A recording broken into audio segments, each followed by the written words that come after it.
أعوذ بالله من الشيطان الرجيم بسم الله الرحمن الرحيم الحمد لله رب العالمين الرحمن الرحيم مالك يوم الدين إياك نعبد وإياك نستعين واهدنا الصراط المستقيم صراط الذين أنعمت عليهم غير المغضوب عليهم ولا الضالين آمين اللهم صل على سيدنا محمد وعلى آل سيدنا محمد كما صليت على سيدنا إبراهيم وعلى آل سيدنا إبراهيم وبارك على سيدنا محمد وعلى آل سيدنا محمد كما باركت على سيدنا إبراهيم وعلى آل سيدنا إبراهيم في العالمين إنك حميد مجيد سبحان ربك رب العزة عما يصفون والسلام على المرسلين الحمد لله رب العالمين. Demain, Inch'Allah, on va distribuer les flyers concernant la Amra. J'ai mis sur le groupe, on ne sait jamais les détails de la Amra. Si vous avez remarqué, pour le prix, c'est très cher pendant cette saison. La saison la plus chère de la Amra.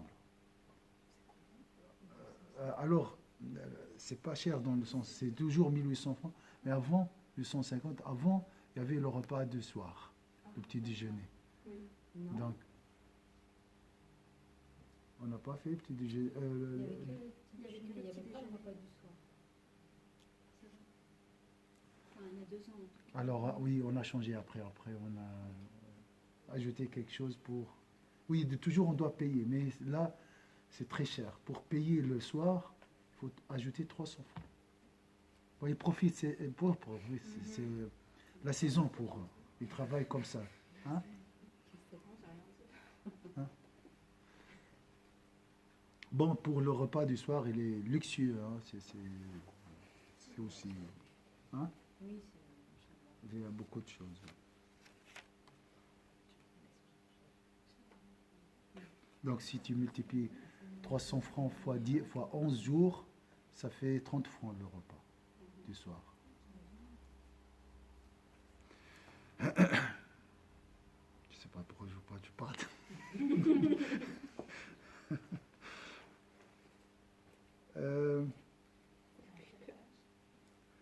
La page. Donc, Sayyidina Ali ibn al-Muwafaq, j'aime beaucoup cette histoire qui parle de Sayyidina Ali ibn al-Muwafaq qui faisait le pèlerinage pour le prophète sallallahu alayhi wa sallam. La page 120. 120.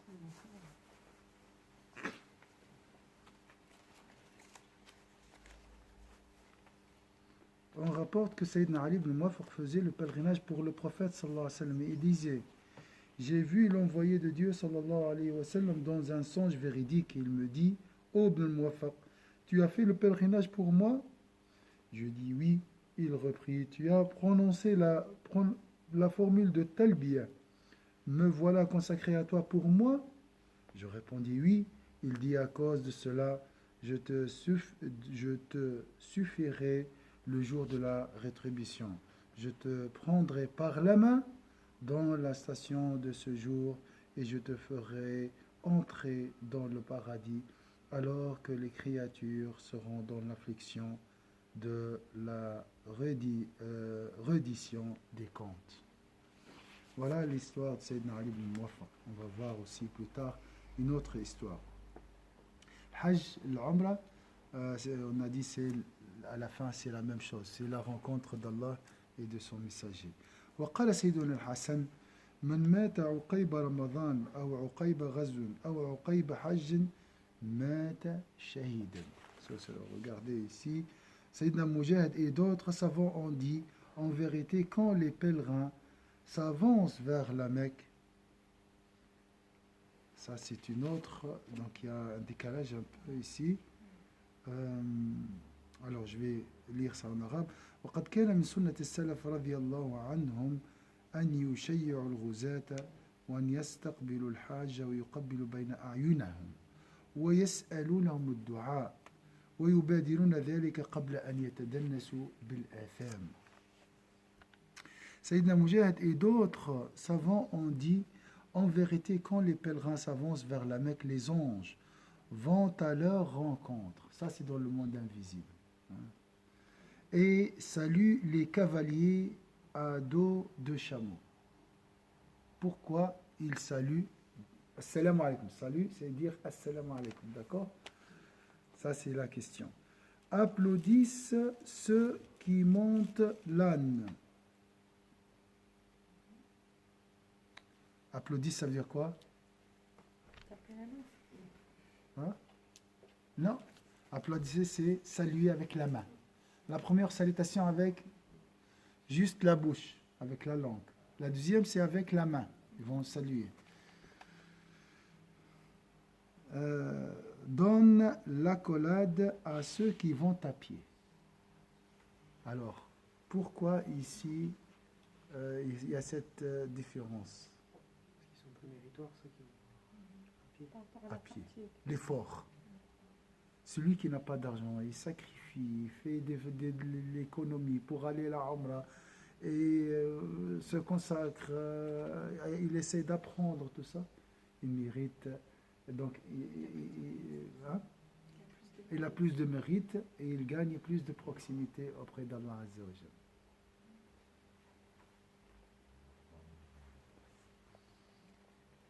Vous allez me dire comment ils ont vu ça, c'est les clairvoyants peuvent voir les anges, peuvent voir les anges avec la lumière du cœur.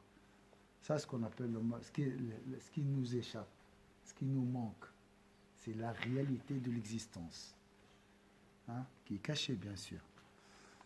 Et là, tu trouves le bonheur. Le bonheur, il est derrière la vitrine, d'accord? Inch'Allah, l'Umrah, elle nous facilite, Inch'Allah, le cheminement. Et Sayyidina Omar, qu'Allah soit satisfait de lui, a dit: on pardonne aux pèlerins ainsi qu'à celui pour lequel il demande pardon. Pendant le mois de Dhul Hijjah, de Al-Muharram, c'est ce mois-ci, Muharram. Donc les pèlerins qu'ils ont fait des pèlerinages, s'ils font dua pour toi aujourd'hui, Allah exaucera leur demande. Pendant ce mois, imaginez la grâce d'Allah Azza wa Jal, de Safar et les 20 jours de Rabi' premier. Le Rabi' premier, c'est quel mois? Il faut connaître. Il y a des dates dans le calendrier islamique qu'on doit vraiment les retenir. Les fêtes, bien sûr, et la naissance de Sayyidina Muhammad sallallahu alayhi wa sallam. Quel jour? Ton anniversaire, c'est quel jour? L'anniversaire de Sayyidina Muhammad sallallahu alayhi wa sallam, le 9 ou le 10 novembre. Inch'Allah. D'accord. Donc, leur dua sera toujours exaucé jusqu'au mois de novembre. Les pèlerins qui ont accompli le pèlerinage au mois d'août, leur dua reste exaucé jusqu'au mois de novembre. Et les 10 premiers jours, donc jusqu'à la naissance de Sayyidina Muhammad sallallahu alayhi wa sallam. C'est joli, hein? Subhanallah. Regardez la grâce d'Allah Azza wa Jal. C'est tellement immense qu'on ne peut pas imaginer. On dit trop ça. Hein? Vous voyez l'importance du pèlerinage, l'importance de la Umrah. Il y a beaucoup de choses dans le monde invisible qu'on ne peut pas imaginer. Vous ne pouvez pas imaginer qu'autour de nous, il y a des anges. C'est le hadith du prophète, sallallahu alayhi wa sallam. Autour de nous, c'est pas loin, ça. Subhanallah. Imagine, tu auras l'accès à ce monde. Comment tu vas vivre? Comment sera ta vie? Et ça, c'est une réalité aujourd'hui, maintenant.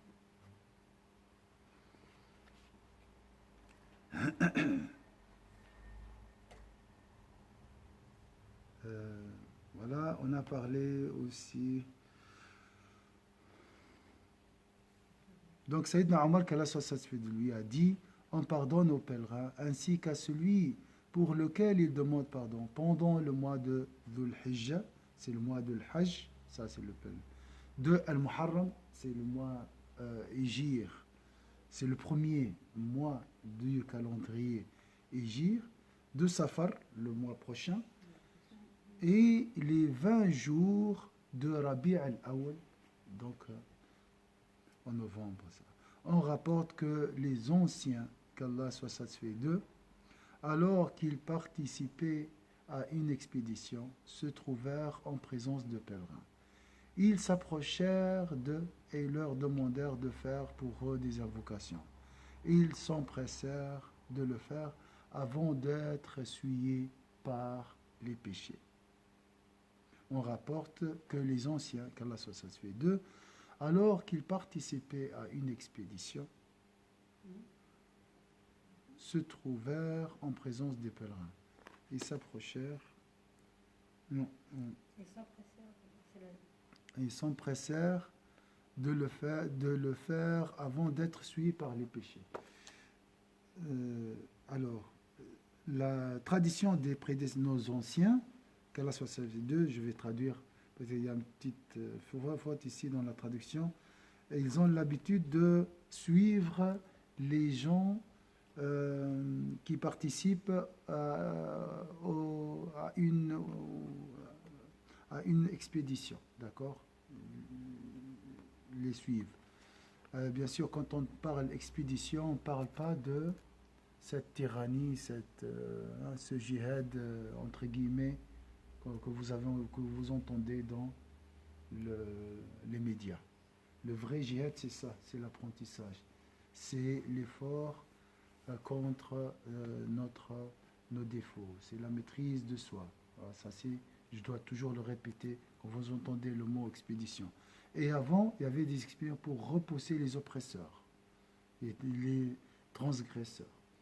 Donc, ils suivaient ceux qui participaient à une expédition. Se trouvèrent alors, ça, c'est la première chose. Et les anciens accueillent les pèlerins. Hein? Ils vont aujourd'hui, comme on dit, ils vont à l'aéroport pour les recevoir. Pourquoi? Pourquoi ils s'empressèrent à les rencontrer? Parce qu'avant d'être suivis par les péchés. On rapporte, donc ils embrassaient ils embrassèrent leur front. Hein? C'est un signe de respect aussi. Hein? Et demandent, oui, alors ils s'approchèrent d'eux et leur demandèrent de faire pour eux des invocations. Et subhanallah, à chaque fois que je rencontre des pèlerins, je vois à leur visage, ils sont lumineux. Ils ont une lumière particulière. Après, avec les péchés, on perd cette lumière. Et on peut faire le repentir et ainsi de suite. La vie, c'est comme ça. C'est un voyage. D'accord? ويروى عن سيدنا علي بن الموفق قال حججت سنة فلما كانت ليلة عرفة نمت بمنى في مسجد الخيف فرأيت في المنام كأن ملكين قد نزل من السماء عليهما ثياب خضر. Alors c'est une belle histoire ici qui nous parle de la miséricorde d'Allah Azza wa Jalla, surtout le jour de Arafah. Mais tous les pèlerins, Inch'Allah, seront pardonnés. On rapporte de Ali ibn al-Muwaffaq qu'il disait: une année je faisais le pèlerinage lorsque vint la nuit de Arafah. Je m'endormis à Mina. Voilà. Donc Mina, c'est si vous voyez les tentes, ça c'est Mina. Il y a beaucoup de tentes blanches. Des tentes, alors j'ai dit Mina. Je m'endormis à Mina dans la mosquée de l'Khaïf. Je vis dans un songe comme deux anges qui descendaient du ciel. Ils portaient un habit vert.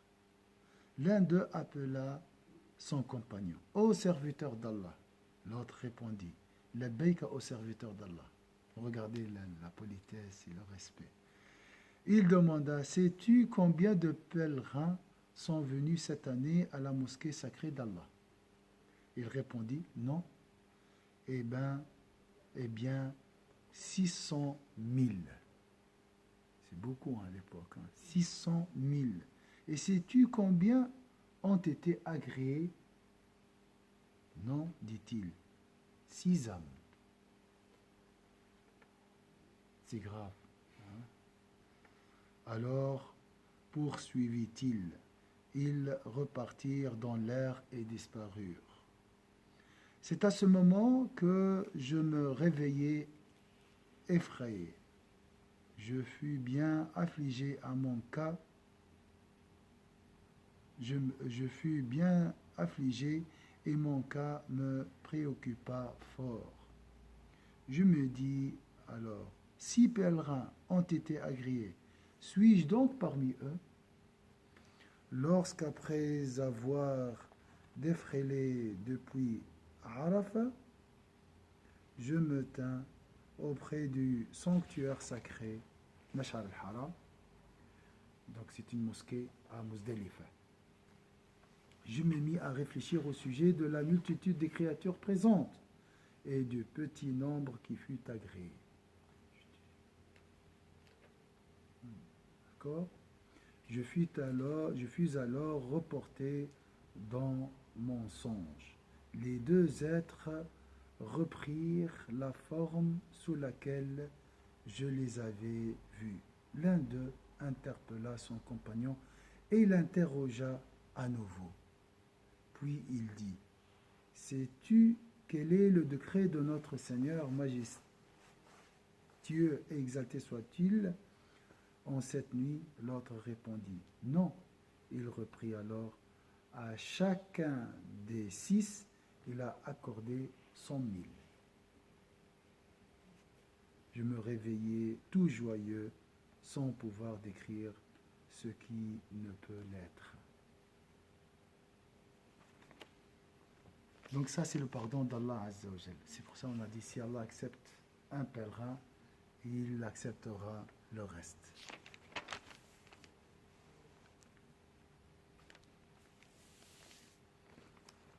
Donc ça, c'est concernant la miséricorde d'Allah Azza wa Jal. Donc le pèlerinage est une nouvelle vie. Hein, tu peux tourner la page. Hein. Et toujours, il y a une nouvelle naissance, comme on a dit avant. On rapporte également de lui, je faisais le pèlerinage 1 année, et quand j'eusse accompli mes rites propitiatoires, c'est comme ça, manasik, les rites du Hajj, je réfléchis au sujet de ceux dont le pèlerinage n'est pas accepté. Et ceux qui sont qui n'étaient pas acceptés. Je dis, oh mon Dieu, tu m'as accordé de faire le pèlerinage et j'offre la récompense de mon pèlerinage à celui dont tu n'as pas accepté le sien.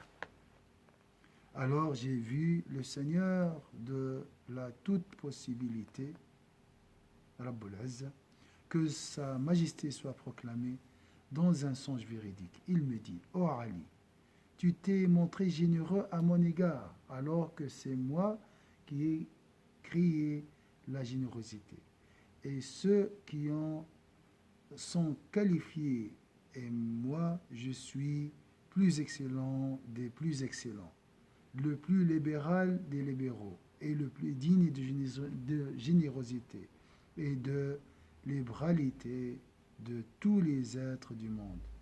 J'ai remis tous ceux dont je n'ai pas agréé le pèlerinage à ceux dont je l'ai accepté. Donc encore une fois, la miséricorde d'Allah est immense. C'est de là l'importance d'être avec les pèlerins, d'assister, d'accompagner ces pèlerins pour profiter de leur bénédiction, de leur lumière. D'accord?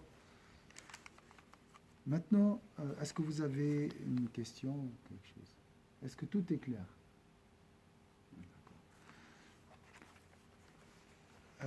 فضيلة البيت ومكة المشرفة قال رسول الله صلى الله عليه وسلم إن الله عز وجل قد وعد هذا البيت أن يحجه.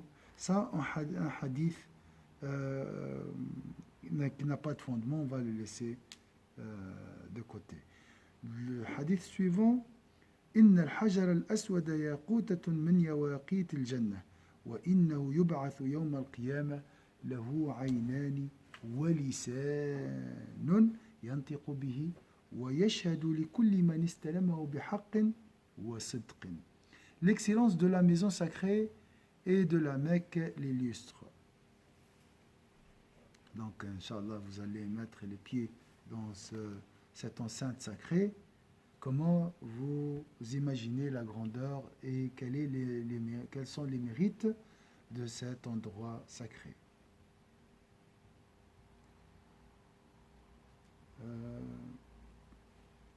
Alors, le premier hadith, on a dit...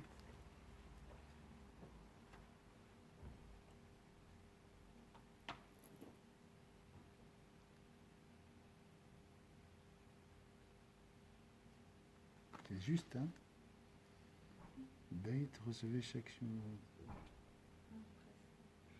Oui, c'est juste le hadith après. Il est dit dans un récit traditionnel. Oui, barakallah fi. Il est dit dans un récit traditionnel, en vérité, la pierre noire est une des saintes du paradis. Elle sera ressuscitée le jour de la résurrection. Elle a 2 yeux et une langue avec laquelle elle parlera et témoignera en faveur de tous ceux qui l'ont touchée en vérité et sincérité. Pourquoi 2 yeux et une langue?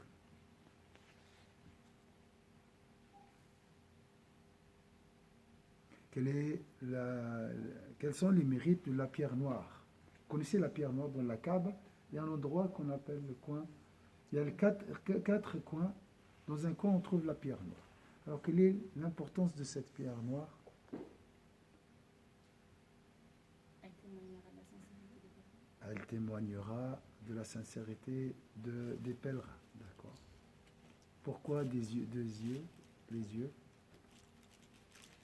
On dit pour nous-mêmes que nos membres témoigneront le jour de la résurrection. Donc c'est comme si elle-même était personnifiée et qu'elle pouvait voir chacun qui s'approche vers elle et que voilà, elle dira quand elle est venue à moi. Pour témoigner, il faut voir. Donc elle voit, mais elle ne voit pas, elle voit avec elle va à la lumière. Le problème, elle témoignera contre aussi les gens qui n'ont pas la lumière. Et qui vont voilà. J'avais entendu dire que quand la pierre noire est descendue du paradis, elle était blanche. Oui. Et qu'elle est devenue noire par le fait des péchés qu'elle absorbait, les péchés des pèlerins. Oui, j'ai entendu ça. Mais ça, c'est peut-être un dévoilement. Il n'y a pas un récit qui prouve ça. Donc, c'est une pierre paradisiaque, oui, ça c'est sûr. Il y a d'autres qui disent elle vient des planètes du ciel, elle est tombée sur. Donc, Allahu A'lam, je ne connais pas ça. Oui, c'est une création de Dieu. Oui.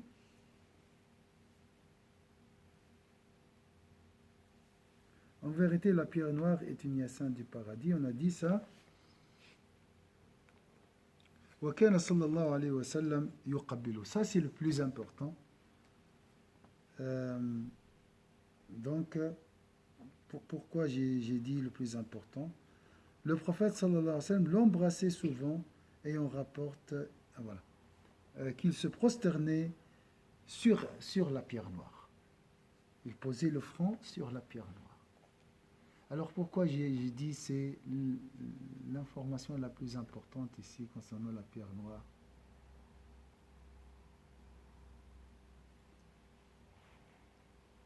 Ça, c'est la chose que tu dois vraiment imaginer. Parce que c'est le point qui nous permet le plus d'être dans la proximité de Dieu sur terre. Et de son messager.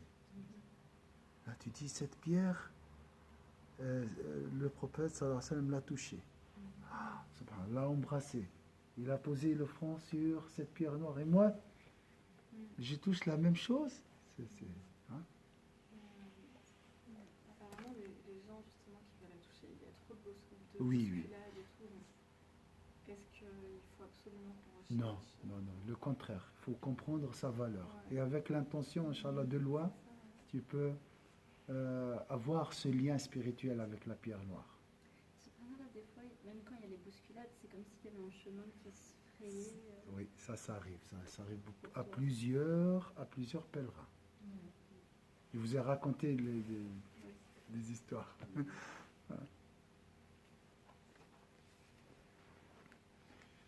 Mais juste un truc, vous disiez aussi que c'était un engagement de toucher.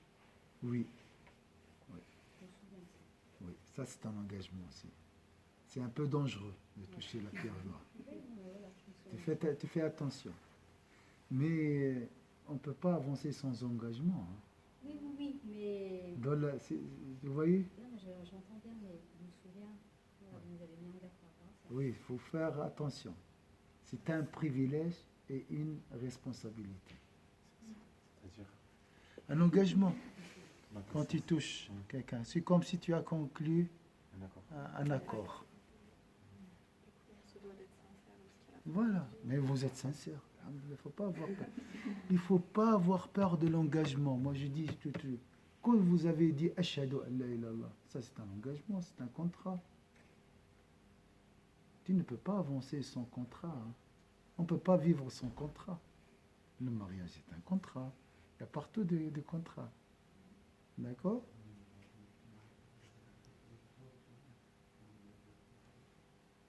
On a parlé du contrat. Le premier contrat, c'était Quand on a témoigné de vous. oui, dans la vie de l'au-delà. Avant la création, nous étions des atomes. On a vu notre Seigneur. Et puis le prophète aussi. C'est le premier qui a témoigné. Le premier qui a témoigné, c'est Mohammed sallallahu alayhi wa sallam. On a tous dit Ashhadu an la ilaha illallah. Juste ce que vous avez fait aujourd'hui, ce qu'on fait chaque fois, c'est renouveler.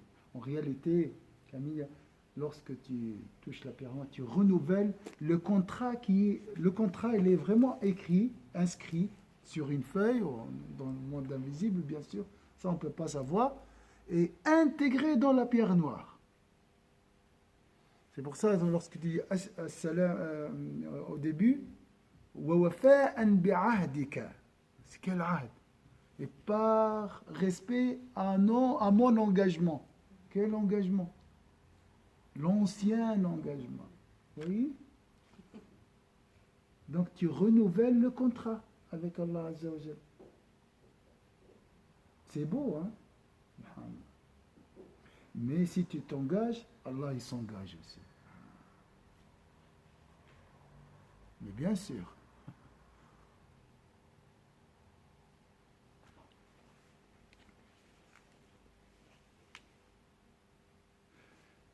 Alors ça c'est le plus important dans la pierre noire. Imagine le prophète en train d'embrasser la pierre noire, de poser le front sur la pierre noire. C'est très beau.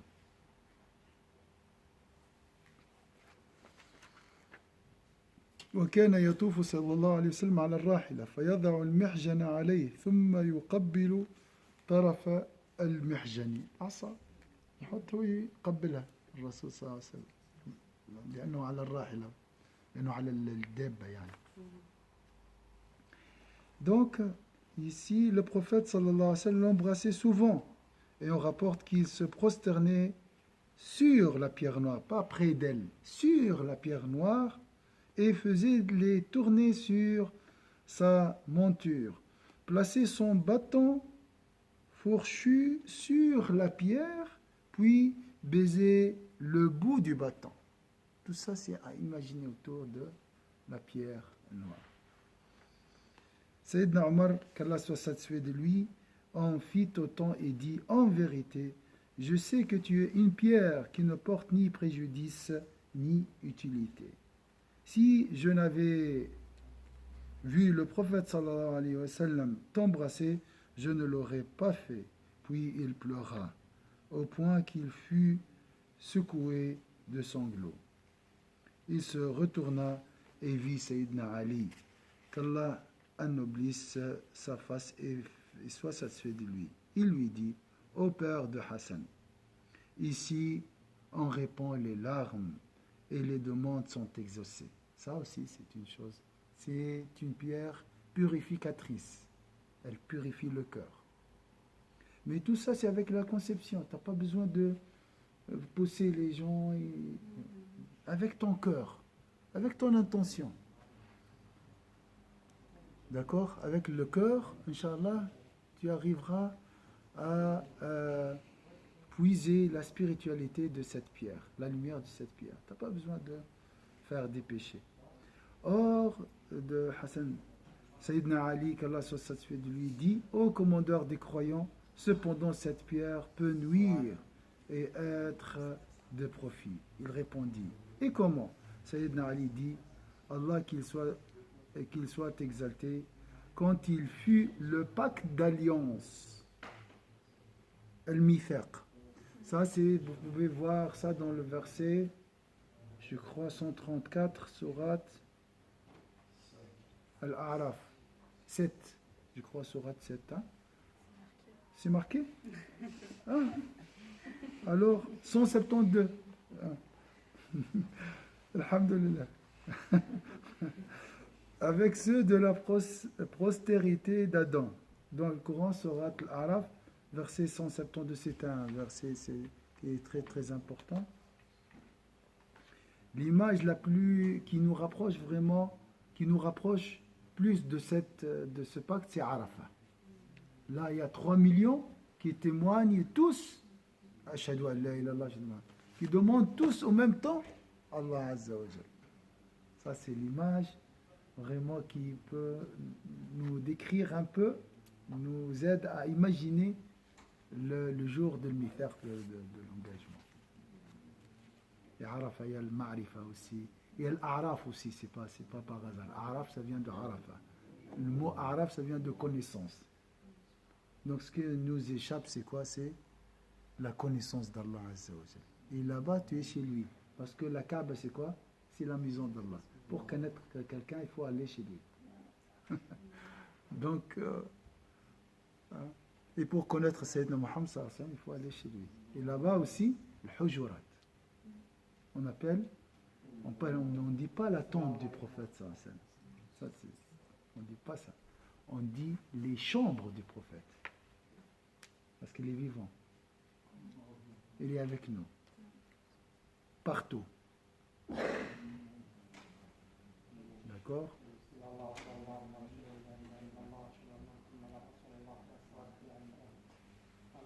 Pas encore. Hein?